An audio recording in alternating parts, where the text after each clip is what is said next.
Olá, bom dia. Estamos de volta com a nossa série Chamado à Ação. Mas aí fica a pergunta, né? Que raio de chamado à ação é esse, né? Que eu tanto falo. Na verdade, eu me refiro àquele chamado do coração, quando a gente sente em fazer algo, sente em fazer uma escolha, e muitas vezes a gente reluta em fazer, ou cria uma série de obstáculos e tenta justificar o injustificável. E muitas vezes a gente fica sempre protelando, anulando, fugindo, e o tempo se passa, os anos se passam, e muitas pessoas acabam não se ouvindo, não fazendo o que tem que ser feito, e a vida passa e a pessoa fica sobrevivendo. Eu tenho convidado pessoas que passaram pelo processo, estão passando, e alguns continuam. E o convidado de hoje, eu conheci, na verdade, eu ouvi falar dele algum tempo atrás, porque uma pessoa que fez a capa do livro dele também fez a capa do meu livro, mas nunca tive a oportunidade de conhecê-lo pessoalmente. E né, a sincronicidade entrou em movimento e eu tive a chance de conhecer a esposa dele, fazer um trabalho com ela, e tivemos a chance de nos conhecer pessoalmente. E conversando com ele, trocando ideias, eu percebi que ele é mais uma pessoa que também passou pelo processo, que também passou pelo chamado à ação, e depois de um tempo ele aceitou esse chamado, né? E hoje é um escritor e já tem mais de um livro publicado, e ele aceitou meu convite. Então, é com prazer que eu convido esse escritor para que possa compartilhar com a gente a sua experiência. Então, vamos chamar aqui. R. Kovac, bom dia. Bom dia, tudo bem, Limar? Como é que tá a Tudo luta? bem? Opa, eu parei de lutar. Chegou uma época na minha vida, Kovac, eu lutei pra caramba e não deu certo. Chegou um pouco, agora eu quero só viver e sem lutar. É o melhor, né? É a melhor É coisa, né? melhor. Eu achei melhor, viu? Eu busco, insisto que lutar não é o caminho, né? Mas aí, Kovac, fale um pouco quem é R. Kovac e como foi que surgiu esse sentimento de ser escritor. Fique à vontade. Bom, tudo começou há muitos anos, né? Não vou contar a história aqui, porque pela minha idade nós vamos levar 3 anos para terminar. Mas tudo começou quando eu tinha 5 anos, com um amigo invisível, né? Então nós conversávamos mentalmente e ele passava muito ensinamento. E assim eu fui crescendo, né? Com esse amigo imaginário, né? E a maioria das crianças sempre tem um amigo imaginário. E continuou. Mas chegou num ponto em que eu comecei a frequentar várias religiões, várias igrejas, né? Filosofias. E cada vez que eu ia em algum lugar,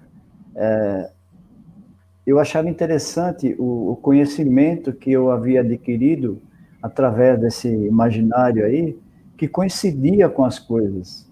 Então eu comecei a achar meio estranho, né? Porque como é que eu poderia saber algo que eu nunca li, nunca tinha ouvido? Então, a partir desse ponto, a ideia não foi escrever, em primeiro lugar, foi fazer palestras no futuro. Então, quando eu falei assim, quando eu aposentar, eu vou começar a fazer palestras e passar esses ensinamentos. E assim foi, mas em 1980, mais ou menos, eu comecei a escrever. Na época era máquina de escrever mesmo, né? Errava, não dava para deletar, tinha que começar de novo a folha. Então, eu comecei a escrever e fui escrevendo. Um dia eu peguei e falei, vou escrever um livro para editar, né? E aquele material todo que eu escrevi antes iria ser usado nas palestras. São 4 volumes, dá umas 4.000 páginas por aí. E quando chegou em 2009, mais ou menos, aí eu escrevi um livro, chamava Deus, Buda e o Paraíso. E eu escrevi para passar um conhecimento sobre mundo material, mundo espiritual e mundo divino. São os 3 itens do livro. Mas era algo mais relacionado à religião, né? Não assim um autoconhecimento na realidade. Mas na época eu tive que vender meu carro para conseguir mandar fazer o livro, porque o valor era alto e era R$8.000, 800 livros, era R$10 cada um. E as editoras não faziam menos que isso. então era de 800 para cima. A maioria era 1.000 livros, então eu achei muito livro, para onde eu ia vender tanto, né? Mas assim foi, acabou dando certo, eu consegui vender 600 livros e parei. Eu parei de escrever livros, de lançar livros, né? Continuei escrevendo porque a dificuldade era imensa de mandar fazer, era muito livro para quem não é conhecido fazer, né? 1.000 livros, é bastante. Então, agora, na época mais moderna, que foi em 2016, aí eu lancei um que chama Desejo de Ser, Vontade de Não Ser. Ele é um livro de autoconhecimento, mas dentro de uma ficção. Tem uma história, e dentro da história, os personagens, que é o bruxo, o mago, o duende, o gnomo, são vários elementais, né, que conversam com os personagens da história, eles passam um conhecimento baseado em cada personagem. Cada personagem tem a sua personalidade, e dentro da personalidade desses personagens, eles falam o que eles pensam, e cada um é uma coisa completamente diferente do outro. E esse livro foi lançado em 2016 e acabou esgotando, né? Eu tinha feito 200 livros, e nessa época as editoras faziam uma quantidade menor, né? Então já melhorou bem. Eu fiz esses livros, acabei vendendo, e quando foi em 2018, eu escrevi o Pergaminho Inca. Na verdade, o título era O Segredo de Tassorenka. E a Madras gostou do livro e quis fazer um contrato comigo para lançar o livro. Acontece que esse nome, O Segredo de Tassorenka, não é um nome interessante. Ninguém sabe o que é Tassorenka, né? Nem pode saber porque eu inventei o nome, então não tem como. Aí, como a história acontece em Machu Picchu e está relacionada com os Incas, então acabei colocando o Pergaminho Inca. E a Amadas achou bom, e aí eu comecei a lançar mais livros, né? Então, o objetivo em si é passar aquele conhecimento que a gente tem. Independente se é certo, se é errado, cada pessoa é que lê e compara consigo mesmo, né? Não é um livro que vai, nenhum deles, mesmo de ficção, que esse livro, o Pergaminho, é ficção.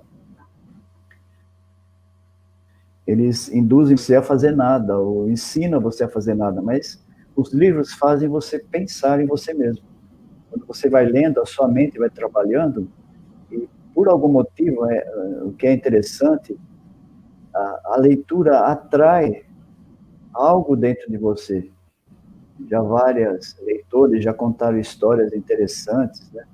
Então a gente fica contente porque se uma pessoa pelo menos teve um bom proveito, já realiza o nosso objetivo, né? Então foi tudo por aí que começou, e depois eu fui com esse negócio da pandemia, aí deu para fazer um monte de livro, né? Aí eu já fiz os agregados foi, aí era, mas aí a gente faz menos, né? Faz 20, hoje em dia tem gráfica que faz 20 livros no mínimo, então já ajuda bastante. E esse aí foi o começo, né? O motivo de escrever, na verdade, surgiu de repente. O objetivo maior era fazer palestras, né? Então, mudou de uma coisa para outra, mas não anulou a palestra, né? Eu estou pretendendo, ano que vem, voltar a fazer palestras, já fiz algumas, saí bem, né? Ninguém me linchou nem nada, nem jogou ovo podre. Então, é um bom sinal. Que, é um bom sinal. Pelo menos amigos, né? E quais foram os maiores desafios, Kovac, nessa trajetória? Teve assim, né? Você falou que teve que vender o carro na primeira vez para conseguir lançar o primeiro livro. Mas quais foram os outros desafios no processo? Foi só financeiro ou teve outros desafios? Os desafios, eles são interessantes. Eu, por exemplo, na Madras, eu aprendi muita coisa, né? Às vezes você coloca um nome no livro, um título, né? Você acha legal, bonito, mas você pensa uma coisa e escreve um título, que aconteceu, por exemplo, Deus, Buda e Paraíso. E Acontece que nem sempre, nunca o leitor vai adivinhar o que você pensou quando você colocou aquele título. Ele vai pensar dentro do conhecimento dele, né? E Sim. esse título trouxe uns transtornos por causa da palavra Buda, né? Que não tem nada a ver no livro. A pessoa que lê o livro vai ver que não tem nada uma coisa com a outra. Mas esse foi vamos dizer, uma pedrinha no caminho, mas não chegou a ser tão grave, né? Foi mais um aprendizado, né? E a dificuldade que a gente encontra participar de feiras do livro. Por exemplo, como autor, você tem um livro, 2, 10, sei lá quantos. Então, as taxas são muito altas. Então, tem feiras que cobram R$ 3.000 para você ficar uma semana no interior. Aí você tem condução, você tem hospedagem, você tem alimentação. Então, é complicado nesse aspecto, né? Então, o que eu faço? Para não dizer que é muito, eu vou passear na cidade e aproveito para vender livro. Mas se você paga R$ 3.000 num livro que você ganha só R$ 5, imagina quantos livros você tem que vender para conseguir pagar só os R$ 3.000. Então, as dificuldades que todos os escritores encontram é essa. Por exemplo, livraria nenhuma aceita seu livro. Primeiro porque a gente não dá nota fiscal, que é uma coisa comercial, né? Eles precisam da nota fiscal, que receberam o material de uma empresa, e para justificar, né? Eu concordo com eles. Mas mesmo que você tenha nota fiscal, você não consegue colocar nas livrarias. É muito complicado. Os caras querem dinheiro, tem aquele o intermediário, né, que fica entre a editora e a livraria, aquele segura teu livro. Entende? Tem um monte de coisas assim. Então, para evitar esses problemas que a gente já conhece, né, é bom você saber para não ficar batendo a cabeça em todo lugar. Então, eu parei de tropeçar nessas pedras e fui e participo de feiras. Então, todas as feiras que aparecem e alguém convida, eu acabo participando. Então, os maiores obstáculos, na verdade, foram esses daí, né? E não em si para escrever o livro, né? Atualmente é mais fácil para você editar o livro, complicado, porque a internet ainda não estava como é hoje, né? Em 2006 ainda estava engatinhando, né?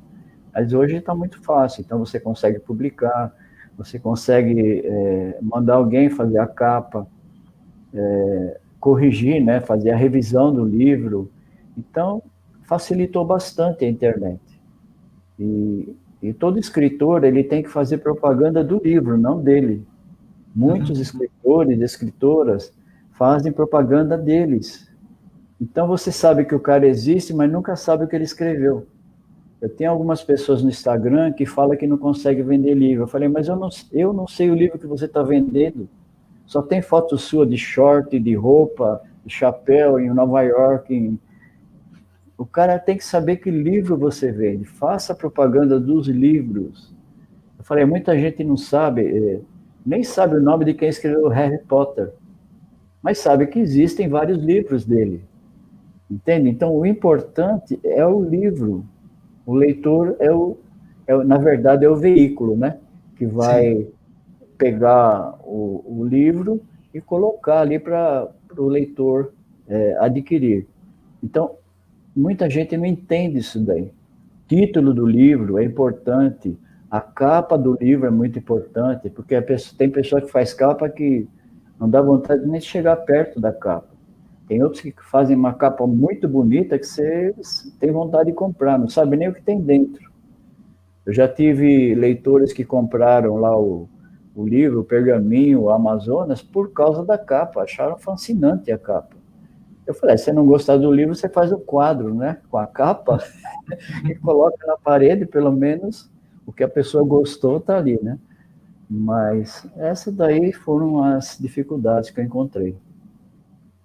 E, inclusive, sobre escrever livro, né, eu nunca imaginava que ser escritor seria tão desafiador, porque quando eu lancei o primeiro livro, primeiro que eu nunca pensei em ser escritor, nunca imaginei ser escritor, começa por aí, né? Mas veio a inspiração, aquele instinto interno, né, foi escrever. Durante um ano, eu passei pelo processo de o que é escrever, o que é editar um livro, o que é diagramar um livro, né? O que é fazer uma capa de um livro. É tanto processo que até lançar um livro que, olha, eu comecei a dar valor no livro e cuidar melhor dos meus livros. Verdade. Que muita gente acha que escrever um livro é você colocar ali no Word, escrever e tá pronto. Não é assim, né? Você tem Não que é. diagramar, você tem um monte de coisa que você tem que fazer, entende? No livro. Você tem que tirar os documentos, né? O ISBN, que é aquele código de barras que você coloca, ele é usado em livrarias, né? E, independente se a livraria aceita ou não, de repente uma livraria aceita colocar seu livro lá, se não tiver o código de barras, eles não podem colocar, porque hoje em dia é tudo lido com aquele aparelho, com aquela maquininha, né? Não sei como é que chama, mas ela lê código de barras. Aí você tem que tirar também, registrar o seu livro, né? Tem que registrar, você tem que... tem um código lá que eles colocam, geralmente colocam na primeira página, e isso daí é mais para as bibliotecas. Então tá lá no comecinho, lá, tá lá seu nome, né? Que nem o VAC, o Pergaminho Inca, aí tem um código embaixo, né? Você tem um retângulo. Esse código é usado nas bibliotecas, porque antigamente o cara, para colocar um livro na biblioteca, ele precisava ler o livro, né? Então é muito livro para o cara ler. Então fizeram esse código aí, inclusive é internacional, e ele, pelo número que está ali, ele já sabe aonde ele vai colocar, em qual prateleira ele vai colocar, qual ordem, entende? Facilita muito para quem trabalha. E para o autor em si, na verdade, é registrar o seu livro, né? Que demora um pouco, mas a partir do momento que você dá a entrada, você recebe um protocolo, e esse protocolo, dali uns meses aí, eles te mandam um documento, né, oficializando você como autor daquele livro. Realmente é uma epopeia, né? Eu passei por esse processo, aprendi muito, né? Mas foi uma experiência interessante. Kovac, me explica a questão de... Você escolheu trabalhar mais na linha de autoconhecimento, né? Sua linha é mais Isso, autoconhecimento. isso. Qual a importância que você entende nos autoconhecer?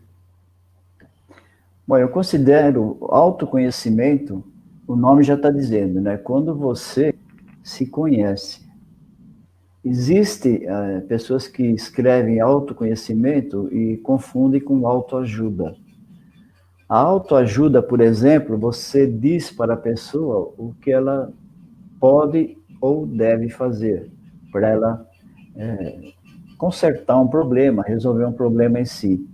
E autoconhecimento não tem nada disso. O autoconhecimento, você vai trabalhando a sua mente,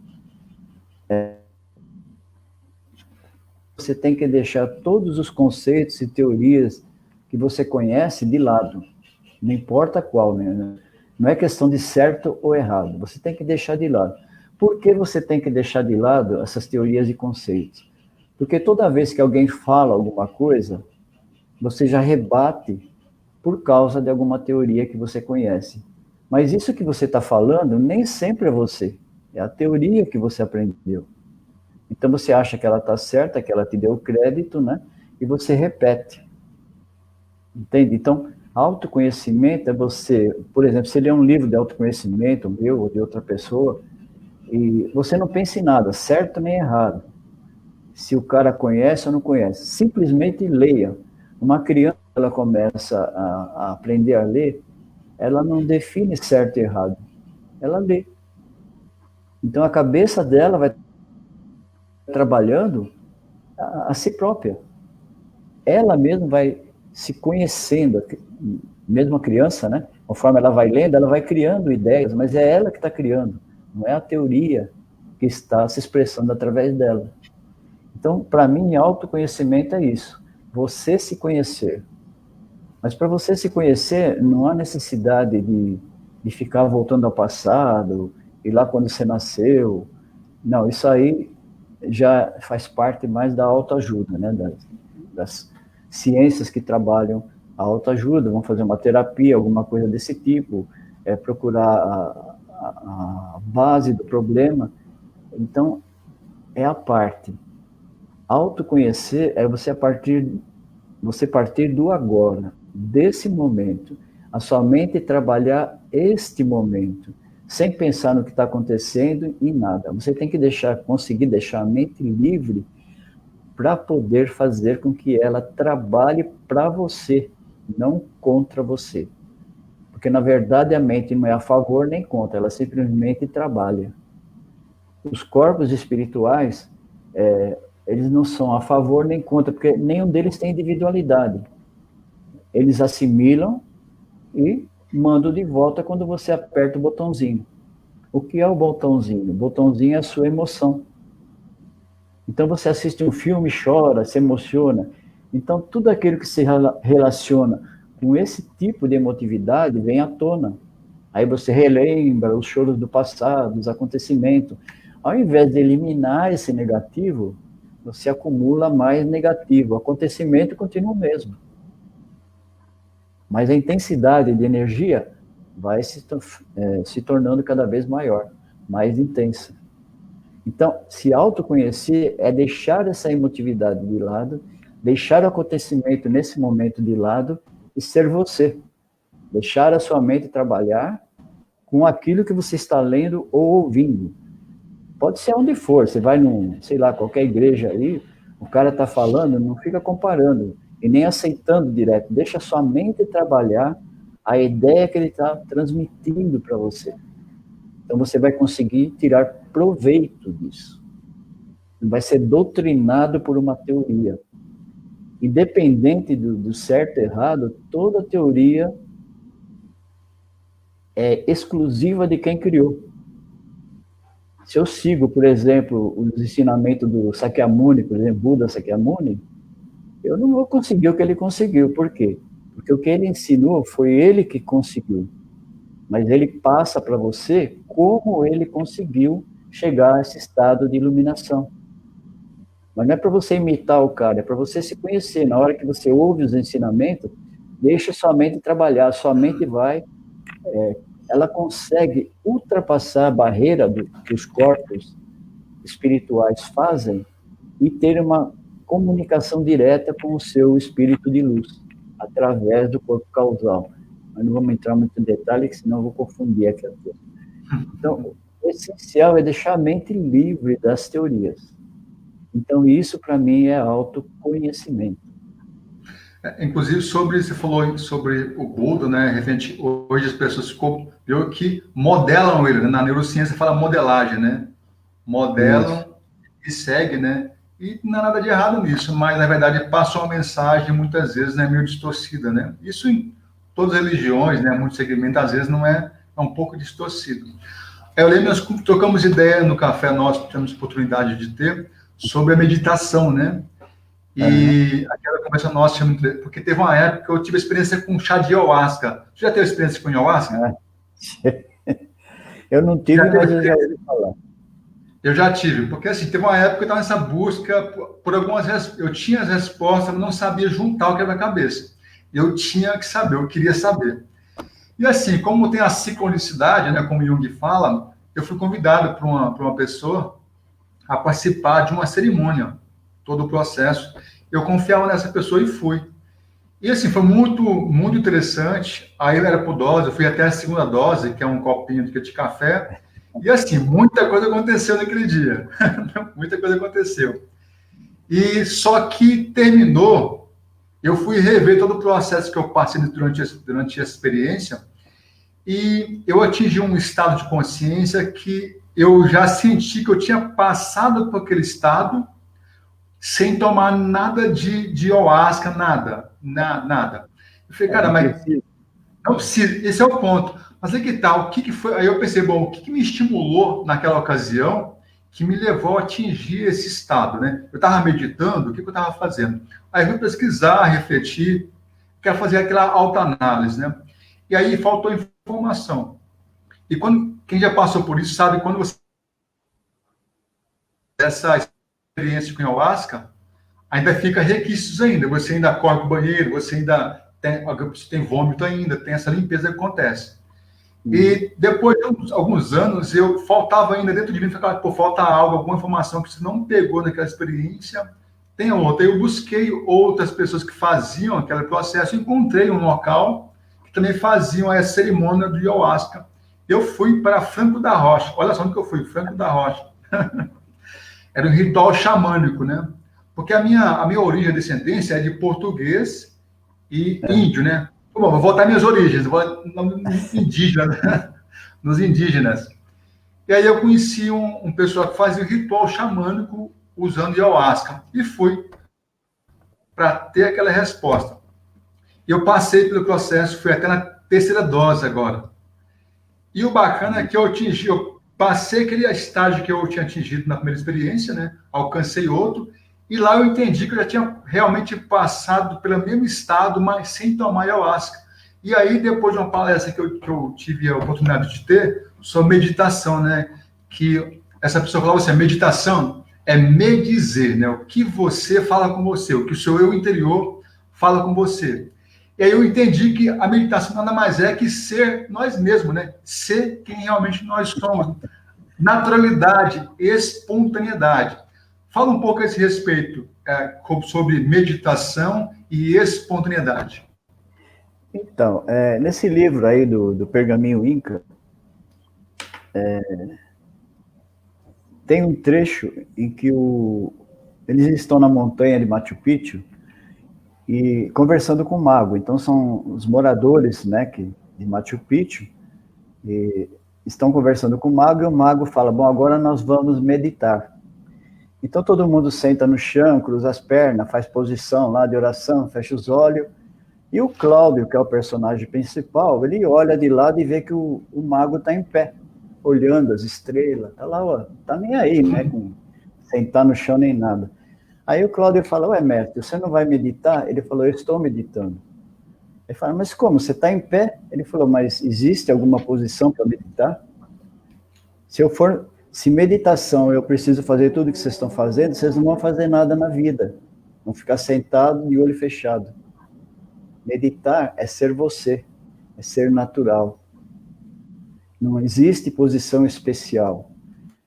Mas acontece o seguinte, agora saindo do livro, o Elimar, é o seguinte, nós, como somos feitos de matéria, uma coisa interessante, e nós precisamos de ver coisas materiais, tocar na matéria, ouvir o som, nós precisamos usar os sentidos para acreditar em alguma coisa.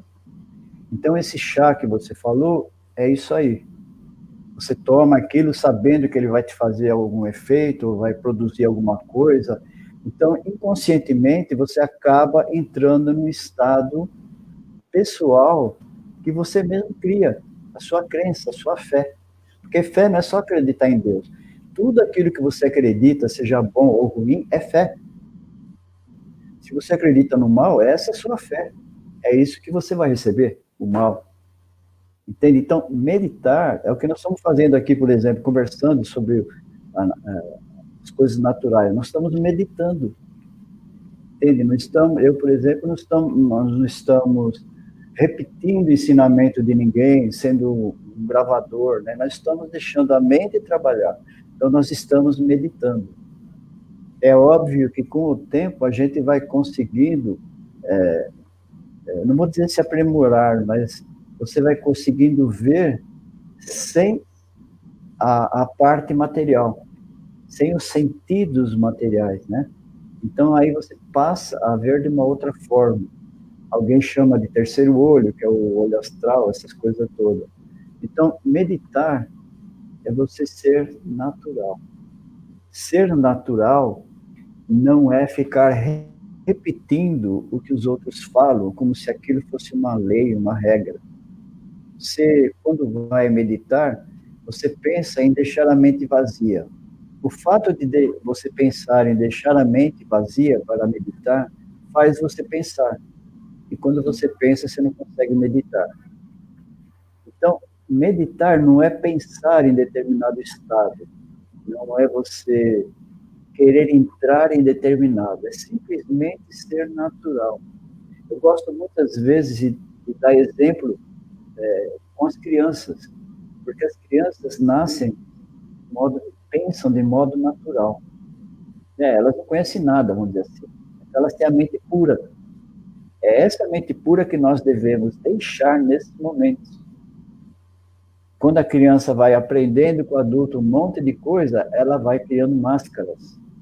E aí ela já não medita mais, né? Porque ela já deixa de ser natural. E é isso que nós adultos fazemos. A gente é preso com tanta teoria, os outros vão dizer, eu devo falar isso, não devo falar isso, será que eu vou ter sucesso, será que eu vou ter fracasso? O importante é a gente ser feliz. Para ser feliz não precisa de motivo. Para ser alegre não precisa de motivo. Entende? Então, quando a pessoa procura motivo para ser feliz, dificilmente ela consegue. A felicidade que ela vai encontrar é momentânea. Então, a pessoa quer casar, encontra alguém e fica feliz da vida. E depois? Né? Então, felicidade é ser feliz no casamento até quando Deus quiser. Entende? Então, as pessoas criam muitas imagens. E essas imagens é que prejudicam a pessoa e ela deixa de ser natural, deixa de meditar para viver através de máscaras. Aí ela cria várias máscaras. Cada lugar que ela vai, ela cria uma máscara. A turma fala, a personalidade fulano. Vai em outro lugar, a personalidade... Ué, qual é a personalidade de fulano? É aquela ou essa, né? Porque são duas coisas diferentes. Conforme o lugar que ele está, ele age de uma forma e fala de um modo diferente. Então, é muito assim, racionalizado o que as pessoas pensam e elas fogem de si próprias. Já houve caso, por exemplo, que uma pessoa uma vez disse para mim, ela trabalhava comigo, né? Ela era muito engraçada, ela tinha um estado de humor impressionante, então a gente brincava muito. E ela falou assim para mim, Kovac, você fala esses negócios aí todo, é muito bonito, mas eu quero ser rico e sou pobre, então não dá certo. Eu falei, tá dando certo. Ela falou, como tá dando certo? Eu quero ser rico e sou pobre. Eu falei, tá dando certo. Você acredita o quê? Que você é pobre. Então você está dizendo, eu sou pobre, agora eu quero ser rico. Querer é uma possibilidade. Mas enquanto você afirmar que você é pobre, dificilmente você vai conseguir ficar rico. Ela falou, mas se não tem dinheiro no bolso, como que eu posso dizer que eu sou rica? Eu falei, a riqueza não começa no bolso, começa no pensamento, no seu objetivo, no seu projeto. Então, se você quer construir uma casa começando pelo teto, você nunca vai conseguir. Você tem que criar um alicerce. Primeiro, né, saber o que você quer. Sabendo o que você quer, você cria o alicerce e constrói a sua casa. E, por último, você fecha com o telhado. Então, você está fazendo ao contrário. Primeiro, você quer o dinheiro para achar que você é rica. Mas o rico verdadeiro não é no bolso. Existe o rico de pensamento e o pobre de pensamento. Então, o rico, quando ele pensa, ele não objetiva em si o dinheiro, mas ele tem um objetivo. O dinheiro é uma consequência do objetivo dele, não o objetivo em si. E o pobre, como objetivo, ele quer a riqueza, quer o dinheiro, para fazer alguma coisa. Ele pensa ao contrário. Entendeu? Então, são coisas que você, às vezes, fala, as pessoas compreendem e outras não. Houve um caso no mesmo lugar de uma outra funcionária, que ela nunca conversou comigo sobre esses assuntos. Ela ficava escutando de lado, passando paninho lá nos móveis do lugar, nas coisas, né? Mas eu percebia que ela estava ouvindo. Mas ela nunca falou nada, eu também não, né? Porque eu não sou o dono da verdade. Eu falava aquilo que eu pensava e trocava ideia com os outros. Um dia ela chegou para mim e falou assim, isso que você fala é legal, mas eu consegui tudo por mim mesmo. Eu falei, maravilhoso, isso daí, esse é o verdadeiro objetivo. Eu falei, porque se você segue tudo aquilo que eu falo, eu viro sua cadeira de rodas, eu viro sua muleta. E quando eu tirar a sua muleta ou a cadeira de roda, você não vai conseguir andar. O objetivo é fazer você caminhar sozinha. E esse foi o objetivo. Você ouviu tudo aquilo que eu conversei com todo mundo e você aproveitou. Não o que eu falei para você, mas o que a sua mente entendeu no momento que eu estava falando. É esse o objetivo. Esse deveria ser o objetivo das religiões. Não era fazer o cara ser um cordeiro, né? Era fazer com que as pessoas encontrassem a libertação, que elas fossem elas próprias, isso seria meditar, seria meditação. E qual a importância que o senhor acha, o trabalho que o senhor faz até hoje, desde os anos 80, da pessoa realmente ouvir o coração e seguir o que sente, ao invés de seguir esses programas mentais, né, esses imprints, né, essas crenças que acabam limitando a pessoa, né?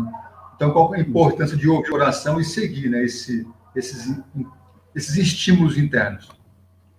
Então, porque nesse momento que você, no caso da bebida, né, você não fica pensando em certo e errado, você quer atingir um objetivo. Então, você vai lá a fim de conseguir descobrir alguma coisa, a fim de se conhecer, a fim de realmente saber como você chega nesse objetivo. Então, você se desliga das teorias. Você acredita naquilo ali. Tudo aquilo que você tem fé, você consegue. Entende? Então, vamos supor, você pega, reza para uma estátua lá e consegue curar uma doença. Você pega sei lá, faz um trabalho na encruzilhada, consegue atingir esse objetivo. É por causa dos nossos sentidos. A gente acha que a gente tem que sentir utilizando alguns deles. Então, a boca, né, é um dos sentidos, né, o paladar. E como você toma aquilo já sabendo mais ou menos os sintomas que vai dar, né, todo aquele negócio, aquele líquido, que eu não sei o que ele é constituído, mas é um alucinógeno, ele faz você observar a si próprio. Entende? Ele faz você se conhecer. Ele, vamos dizer assim, ele tira o bloqueio, a sua mente tira aquele bloqueio que a gente costuma colocar em tudo, então você acaba, que nem você falou, ouvindo o seu coração. Na verdade, você está sendo você mesmo, porque você não está bloqueando com nada. E através do chá, que é uma coisa material, você passa a acreditar ainda mais, né? Tem uma fé bem maior e acaba produzindo efeito. Entende? Se, por exemplo, uma pessoa no estado natural, vamos dar um exemplo aqui, se você pegasse o Buda Sakyamuni e desse esse chá para ele, não ia fazer nada. Porque ele já está no estado natural. Aquele estado natural. Sim. Entende? Então, é ruim? Não é ruim, é bom. Aquilo que você usa, por exemplo, se você acredita que acendendo vela vai sua vida melhorar, se você tiver fé nisso, acenda a vela. Se você acha que esfregando a barriga do Budinha lá, daquele gordinho, vai fazer você ficar rico, esfrega a barriga dele, mas você tem que ter fé. Agora, se você tem gente que fala assim, eu vou jogar nas mãos do universo. Na verdade, a pessoa não jogou na mão de ninguém, ela está querendo controlar tudo. Se ela quer controlar, não está na mão do universo. Continua no controle dela, que não está surtindo efeito. Você colocar na mão do universo, é isso que eu falei, você deixar as teorias de lado. Eu coloquei na mão do universo, meu objetivo é esse, e você não ficar na expectativa se vai se realizar ou não. É nesse caso que você falou, você ouvir a sua voz interior, ouvir o seu próprio coração. Quando você faz isso, tudo lhe ajuda. O universo traz até você. Por exemplo, eu fui num lugar uma vez, a pessoa falou, Deus está preparando o seu caminho. Aí eu falei para ela assim, poxa, mas no meio de 8 bilhões de pessoas, ele está preparando o meu caminho, mas que maravilha, quem falou isso, né? Então, eu disse o seguinte, olha, você acredita que Deus criou tudo, todo o universo. Se ele criou tudo, tudo já está preparado para que eu possa seguir o caminho que eu quiser. Se eu quero fazer carro, eu preciso de combustível. Então, tem o petróleo na terra, tem a cana-de-açúcar para fazer o álcool. Tudo já está preparado. Eu é que tenho que saber o que eu quero, qual é o meu objetivo. A partir do momento que eu sei qual é o meu objetivo, eu tenho que criar um alicerce. O engenheiro, quando ele vai construir uma casa, ele não constrói a casa primeiro e depois faz a planta. primeiro ele precisa saber com a pessoa que vai construir a casa, né? O que a pessoa quer na casa. A partir disso, ele constrói a planta, da planta ele vai para a casa em si. Então, não adianta a gente querer fazer o contrário. A partir do momento que eu sei o que eu quero, eu deixo, vamos dizer assim, tudo verdadeiramente nas mãos do universo. Eu não vou querer controlar quando vai chegar, se já chegou, está demorando. Se eu fizer isso, eu estou controlando e eu não vou conseguir nada, porque a minha emoção nesse momento é negativa. É que o pessoal paralisa o processo, né? Paralisa, porque você não está deixando na mão do universo, você está querendo controlar. E a gente, ser humano, não tem como controlar. Como você controla, por exemplo, a natureza? Você quer uma coisa, mas depende de uma outra pessoa. E aonde você vai encontrar essa pessoa? Você já procurou. Por isso que você fala que deixou na mão do universo, porque você não conseguiu. Quando você deixa, por algum motivo, você vai conseguindo chegar a esse ponto. Eu não sei se dá tempo, mas aconteceu comigo emprego. Eu trabalhava num lugar e eu não sabia como eu era naquela época, né? E acabei deixando o emprego porque ganhava pouco, tinha família para sustentar tudo. E o vizinho me ofereceu um emprego para trabalhar numa empresa aí na Avenida Anchieta, aí na rodovia. Eu não perguntei para ele o que eu ia fazer, porque eu falei, eu sou um cara que sabe fazer as coisas, né? Eu não sabia que eu era tão arrogante. Então eu não perguntei para ele, porque achei que ele ia me colocar naquilo que eu tinha capacidade. Aí eu preenchi, fui no departamento pessoal com a assinatura dele, que ele era chefe, né? E os caras me contrataram. Aí eu cheguei, bom, agora eu vou trabalhar no escritório, depois eu volto para minha profissão, né? Só que não era escritório, era para carregar a caixa nas costas. Imagine alguém que ficou 20 anos em laboratório, no máximo que a gente carregava era um microscópio, o resto era tubo de ensaio, pipeta, coisa super leve. Você vai carregar uma caixa de creme dental de 25 quilos nas costas, os caras carregavam 2. Eu falei, o que será que eu vim fazer aqui, né? Aí, dando risada, o meu amigo invisível, eu falei para ele, você dá risada, pensando, né? Nunca falei assim, com a voz, só no pensamento, que era invisível. Você está rindo porque não é você que está aqui. Aí ele disse para mim, você pediu para aprender algumas lições, você está no lugar certo. E eu fui, eu fiquei trabalhando ali, olha, foi um dos maiores aprendizados da minha vida, que eu jamais conseguiria imaginar. Pessoas simples, né, que a gente chamava de peão, né, que eles carregavam caixa, tudo é coisa, força bruta. E eu achava que essas pessoas, na época, eram pessoas ignorantes. Mas quando começamos, do dia 1º ao dia 10 do mês, o setor parava, né, porque na época não tinha computador, então eles tinham que fazer levantamento do material que estava em estoque e o que foi vendido, né, e comparar os dois. Enquanto não batesse o valor, eles ficavam conferindo para saber o que aconteceu. Nesse período, a gente ficava conversando.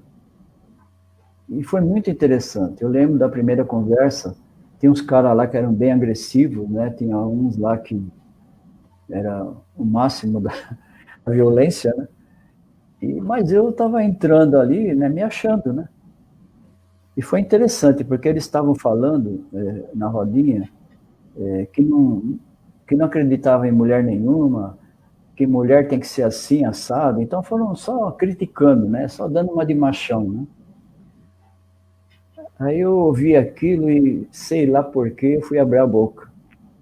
Aí eu falei assim para ele, como você não acredita em mulher? Ele falou, não acredito em mulher nenhuma. Eu falei, você é casado, não é? Eu sou casado. Aí eu falei para ele assim, como você sabe que teus filhos são seus? Todo mundo afastou. Depois que eu soube que ele era o mais violento da tropa lá, né? todo mundo afastou. E antes que ele me desse um pontapé, sei lá o que ele podia fazer, eu falei, sabe por que eu estou perguntando isso? Porque você acredita na sua mulher, na sua esposa. Então você acredita em uma mulher. Você com certeza deve acreditar na sua mãe. Então por que vocês ficam falando que não acreditam em mulher nenhuma? Só para dar uma de bom? Aí eu falei, para de ser bobo, rapaz. Qual é o problema de falar que você acredita na sua mulher, que você acredita na sua mãe, que você acredita nas mulheres? Eu falei, isso não tem problema algum.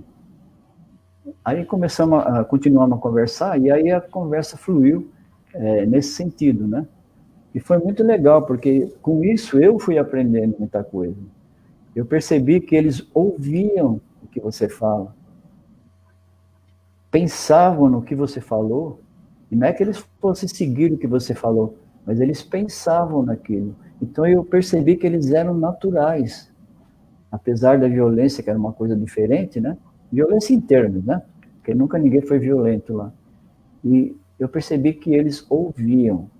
Se você fala com o intelectual, ele não ouve, ele sabe. Então, tem um diálogo, entende? A gente sabe de tudo, né? E durante um ano foram acontecendo várias conversas, eu lembro de várias, né? Mas depois de um ano e 2 meses, eu estava caminhando lá e novamente meu amigo imaginário estava lá sentado em cima do monte de caixa rindo. Aí eu falei assim, eu já sei o que eu vim fazer aqui. Ele falou, ótimo, se você sabe, me diz o que é. Eu falei, eu vim aprender a humildade. Ele falou, pois é, era isso mesmo que você precisava aprender, humildade. Você acredita que depois de uma semana eu saí de lá, arrumei um emprego ganhando menos do que eu ganhava lá. Com esse emprego, eu consegui um outro, que uma pessoa quis debochar de mim e falou que tinha uma vaga lá, mas não falou que era para universitário, né, nesse setor que eu trabalhava. E eu não tinha o diploma universitário, o diploma técnico. Mas eu fui lá, agi naturalmente com a pessoa que era chefe, e no final das contas, o meu salário aumentou 10 vezes mais. Então, eu vi o quanto é e como é ser natural. Ser natural é isso, você agir sem ficar enfiando muita teoria na coisa, né? Sem querer, já consegui, não consegui, eu não estava pensando em ganhar isso ou ganhar aquilo, mas pensava sempre em progredir. Mas o que me impedia de progredir era o orgulho. Tanto é que quando eu fui nesse outro emprego que ganhava menos, tinha um japonês lá que nunca conversou comigo. Nós trabalhamos 4 anos juntos.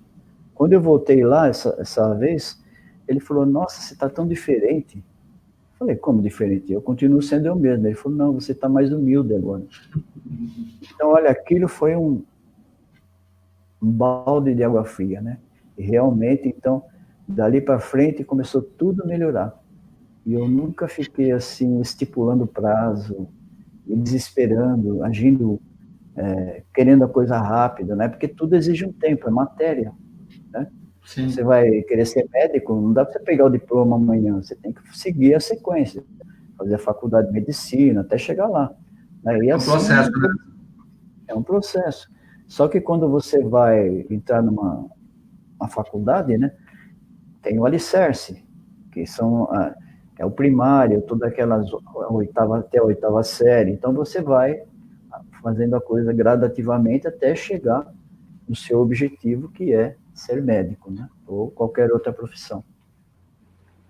E o livro hoje que está divulgando, está mais agora na divulgação, é o Pergaminho Inca. É isso o livro de trabalho?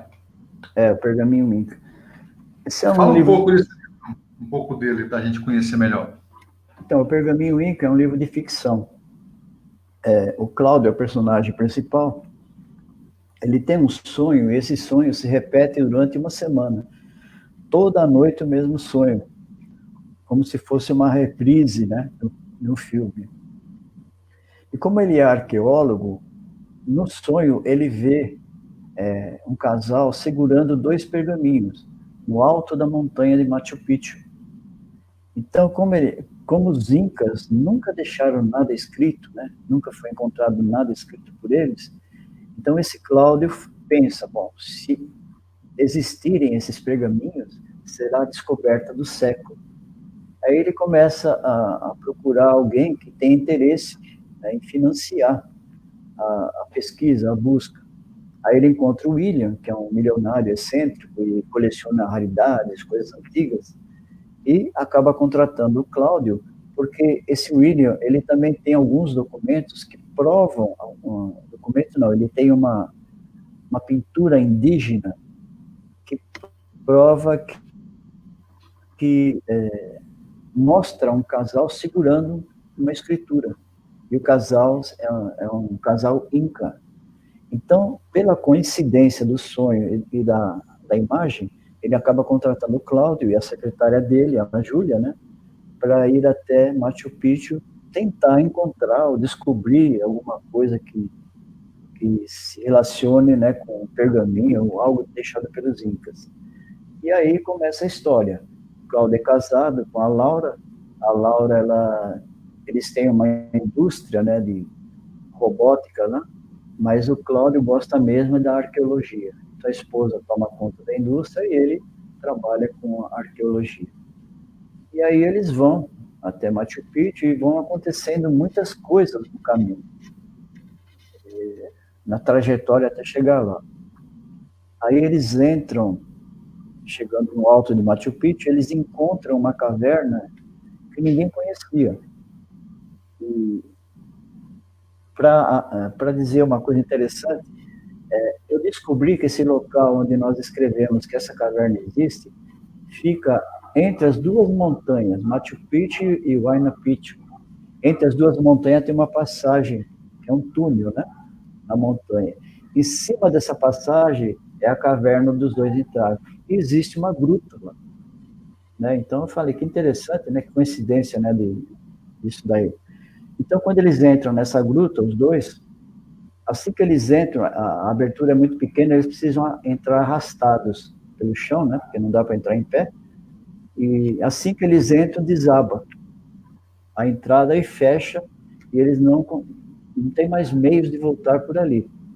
A única coisa que resta é seguir em frente e tentar encontrar outra saída.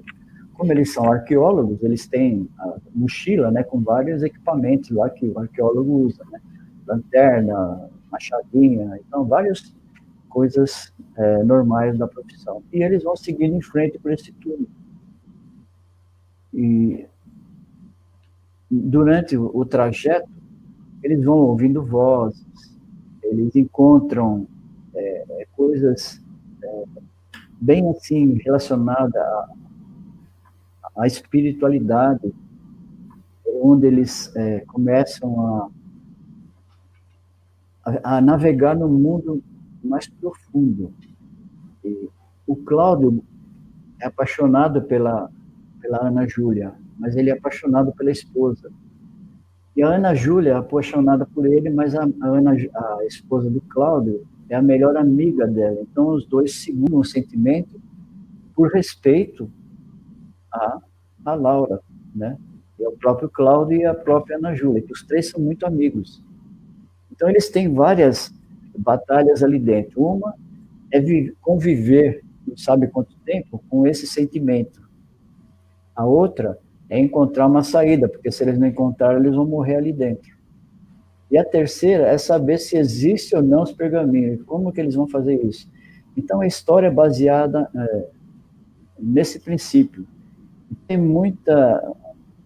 na trajetória eles encontram muitas coisas que vai fazendo com que eles pensem em si próprios, né?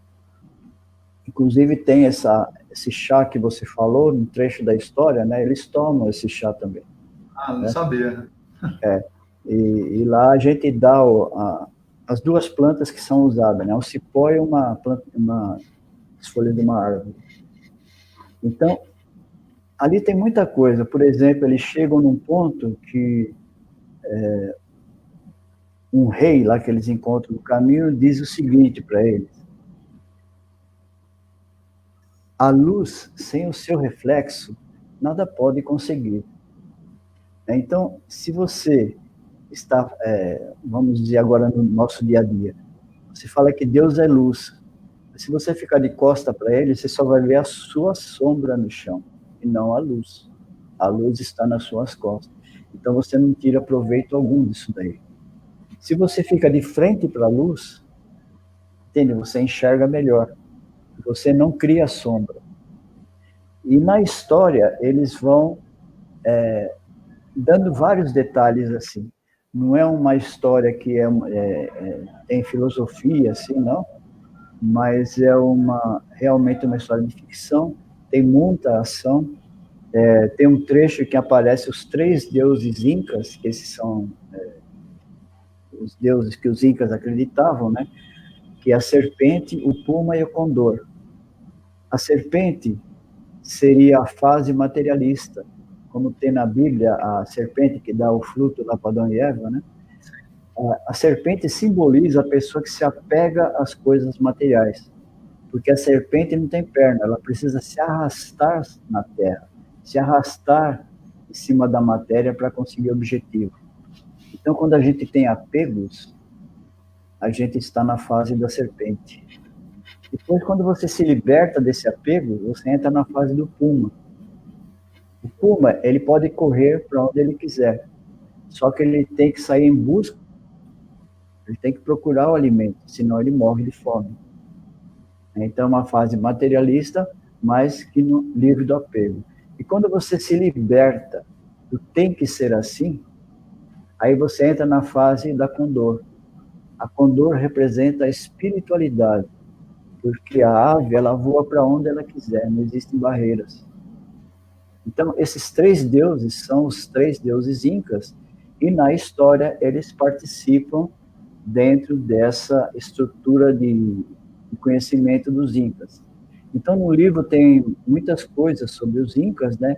A parte, vamos dizer, espiritual sobre os incas, que realmente o local, tudo existe, está escrito quem foi até Machu Picchu, ou quem vai, lendo esse livro, ele vai ter a impressão que ele está lá novamente. Eu já tive leitores que foram até lá e leram o livro e ficaram impressionados. Pô, mas você escreveu legal, como é que... Eu tive a impressão que eu estava fazendo tudo de novo lendo o seu livro. Eu falei, mas tem que escrever, né? Porque se eu escrevo o Cusco de um modo que não é, quem foi lá sabe que é mentira. Então, pelo menos essa parte relacionada ao local, ao conhecimento inca, tem que ser realista, né? A história não, a história é uma ficção. Então, um pergaminho inca é baseado nesse princípio. Agora, como eles vão sair da caverna e se eles encontraram ou não o pergaminho, aí só para quem lê o livro, né? E quantas páginas ele tem? Ele tem 200 páginas. Páginas? O tamanho é 16 por 23, né? É um tamanho comum, um tamanho normal, vamos dizer assim. E que é esse aqui, né? Muito bonita a capa. Você vê que aqui está O Segredo de Tassorenka, que era o título do livro. Então, esse título não é atrativo, né? O pergaminho inca, ele é melhor, né? Então, ele diz mais sobre o livro em si, né? Porque inca, então você fala, bom, tem coisas sobre incas no livro. Inclusive, já encontrei com peruanos, né? 3 peruanos que participando em feiras, conversaram comigo, levaram o livro, gostaram, né? E eu aprendi muito com eles, né? Porque um deles veio ano passado para o Brasil. Quando eu conversei com ele estava só 3 meses aqui. Então, conversamos muito sobre isso. Inclusive sobre Machu Picchu, tudo. E eu perguntei para ele, né? Machu Picchu ficou escondida por 500 anos. Nem quem morava lá embaixo, em Cusco, sabia que existia uma cidade perdida lá em cima. E agora dizem que é isso, que é aquilo, e foi descoberto em 1911, né, pelo inglês, Bingham. E como que vocês falam que lá foi reduto de um rei, que foi isso, foi aquilo, foi templo? Ele falou, o turista precisa de história. Então a gente conta uma história, né, sobre o que foi lá, mas ninguém sabe o que foi lá em cima. Eles nunca deixaram nada escrito e não tem vestígio de nada, só do local, né? Aquelas pedras bem colocadas, a mina de água no alto da montanha, que é uma coisa incrível. Como que a água pode jorrar dia e noite e não acaba? No alto da montanha não tem bomba, não tem nada. Então, são coisas incríveis que os incas deixaram, né? Infelizmente, não tem nada escrito. Segundo ele, os incas escreviam, sim. Mas os espanhóis, quando viram o conhecimento dos incas, sabedoria dos incas, eles não queriam que mais ninguém soubesse. Então, eles queimaram tudo que era, tudo que estava escrito, eles acabaram. Naquela época não tinha papel, eles escreviam outras coisas. Então, diz que eles destruíram tudo para não ficar nem o resto do conhecimento deles. Então, praticamente, a gente não sabe, né, como eles viviam, como eles conseguiam colocar aquelas pedras. Deve ser uma coisa bem simples.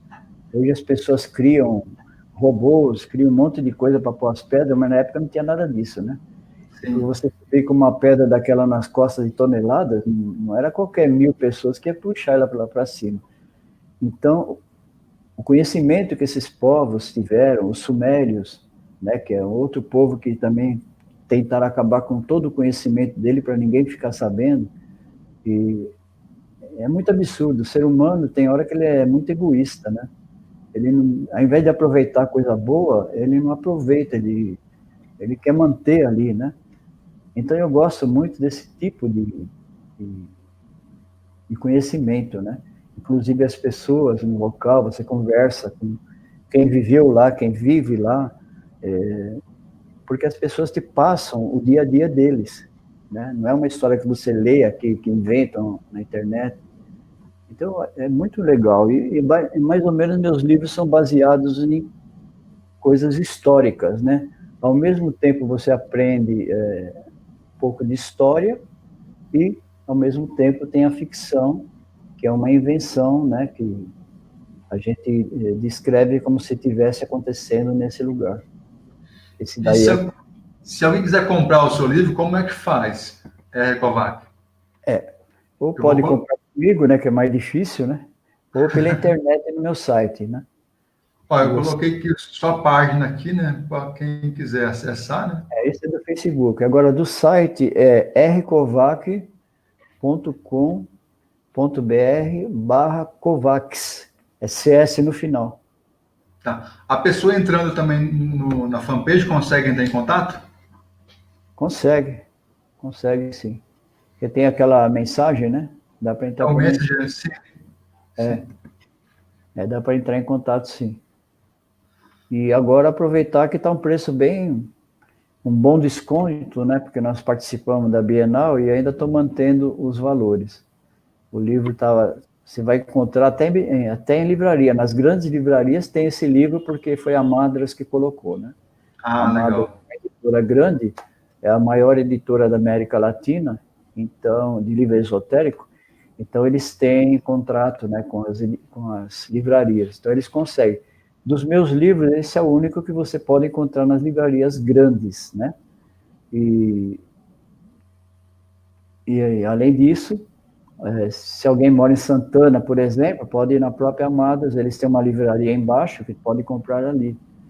E, e eu estou vendendo no site por um valor bem mais em conta, né? Atualmente ele está em torno de R$ 25. Então, porque tem o valor do correio, né?